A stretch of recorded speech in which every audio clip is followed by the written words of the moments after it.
Kanya yung kanyang meron siyang post, no, wherein sinasabi niya na kumi 14 points ako in 8 minutes.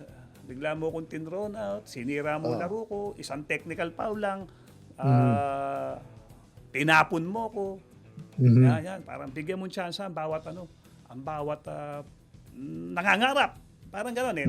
Kung mailalabas dyan sa screen na yan yung yung post niya, no. Okay, sana mailabas diyan. Ngayon, yung laro na yon, it was against Long Bumps team. Okay? Naglaban sila. Si Long Bump ang unang na technical. Actually, sinabi pa ng referee, Commissioner, pangtapon eh. Pero wag na lang. O sige, ano ba ginawa? Sinuntok ko sa groin eh. Si Jonah, dapat yan, disqualification.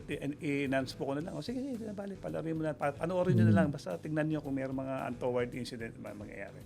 Then nangyari, yung kanilang parehong technical foul, nag-chest bump, nag-gano na, boom! Isa, boom! So, in-assist ng technical. So, dalawa na si Long Bam. Isa si Jonah. Ang hindi alam ni Jonah, lumakad siya sa crowd, tinaas yung kamay, at gumanon. Okay? Inciting, parang inciting. Tinechnical siya. Lumapit ngayon sa akin, ano nangyari? Kasi ang gulo na eh. Sir, gano'n, inciting na, technical. Sige, bahala kayo. Sabi ko mga referee. So, that merited an ejection from the game. Dalawang technical na yun. Ngayon, ang lumalabas sa post niya, isa lang daw na technical. And we have, ito baka sabihin, haka-haka. May sulat kami. Ayan, baka makita nyo sa screen. Yung sulat namin, yung memo namin with to Jonah.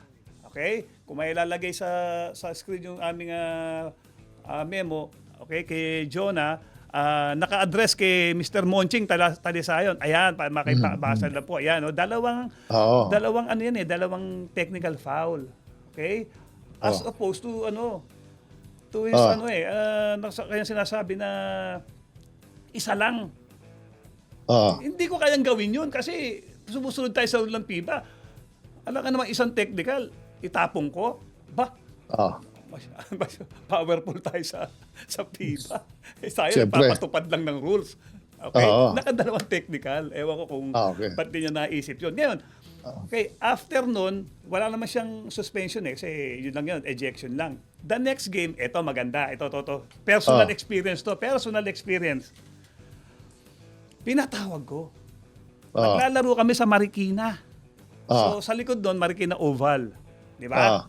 Pinatawag ko yan kasi may isa pa, tsaka may isang player eh. Kung correct me if I'm wrong, Jonah, si Maestre yata eh. Okay? Maestre. Kinausap ko siya sa silang dalawa. Una si Maestre, sabi ko sa kanya, nakita kayong naggano si Jonah. Nakita sa video. Talong, wag ganun kasi professional din tayo. Baka mami natutuwa pa tayo sa Opo. Ganun. Very casual ang aming usapan. Ngayon si Jonah, sabi ko, nakita ko naman na medyo malayo ang laro mo doon sa isa. Okay? At kung may pangarap ka, sige, tuloy mo lang. Sa team mo, marami kang kuyang ex-PBA na maggagabay sa'yo.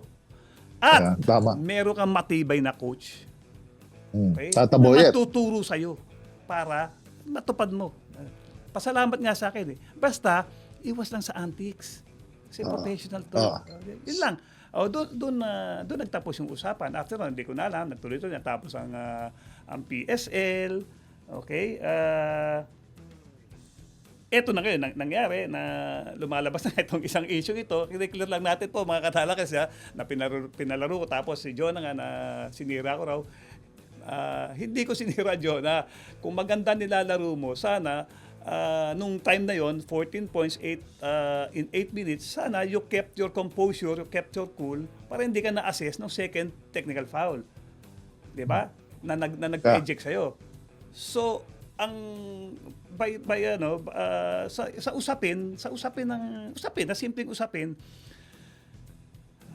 parang parang ikaw ang nagpasira ng laro mo. Ang ganda ng laro mo eh, pero nagpadalawang technical ka eh. Sayang eh.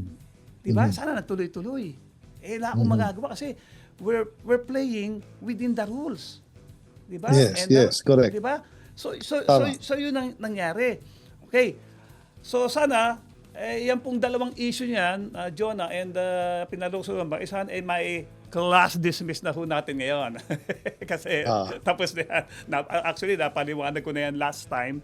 So ngayon po, sana naliwanagan po tayo. Ngayon, baka meron tayong mga kasamahan na hindi nakapanood. At alam mo, pare, punong-puno yung FB ko eh. Sigurado. Nagagalit eh. Ang sinabi ko, constructive criticism. Ito yung next issue pero banat nila saan, personal eh. Gago.